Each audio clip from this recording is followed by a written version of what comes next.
হামলা পাল্টা হামলা, একবার নয় দুবার নয়, রাতভর।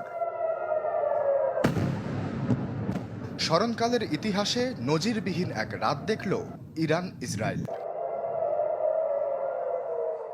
শুরুটা করেছিল জায়নবাদীরা।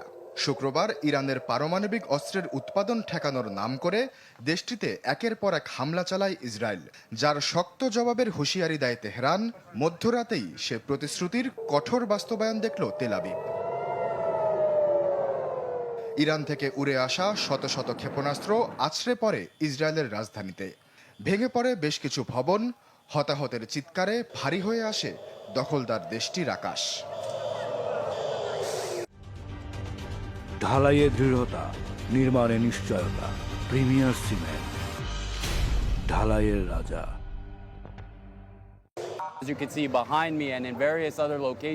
আমার পেছনেই বেশ কিছু ভবন রয়েছে যা হামলায় বিধ্বস্ত হয়েছে।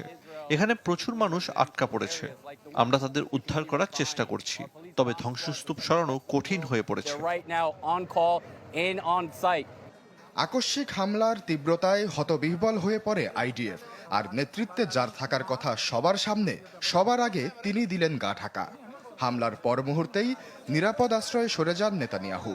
তবে কোথায় সে নিরাপদ স্থান, সেটি রাখা হয় অজ্ঞাত। আর এর মধ্যে জাতিসংঘের নিরাপত্তা পরিষদে কুমিরের কান্না কাঁদেন ইসরায়েলি দূত। ইরান ব্যালিস্টিক ক্ষেপণাস্ত্র ছুড়েছে, এখনই তাদের না থামালে দুদিন পর পারমাণবিক ক্ষেপণাস্ত্র ছুড়বে। বিশ্বশান্তি ধরে রাখতে ইরানকে কোনোভাবেই পারমাণবিক অস্ত্র রাখার অনুমোদন দেয়া যাবে না। Iran could have produced enough material for multiple bombs. ভোরের আগে ফের ইরানের হামলা।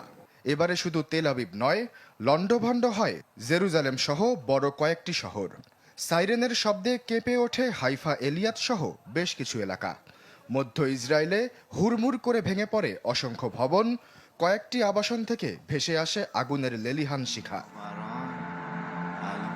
কয়েক মিনিট পরেই ইসরায়েল ফের হামলা চালায় ইরানে। এতে দেশটির মেহরাবাদ আন্তর্জাতিক বিমানবন্দরে আগুন লেগে যায়, ক্ষয়ক্ষতি হয় বেশ কিছু অঞ্চলে। এই হামলা পাল্টা হামলা অব্যাহত রাখার কথা জানিয়েছে দুপক্ষই। আশ্বাস চৌধুরী, চ্যানেল 24।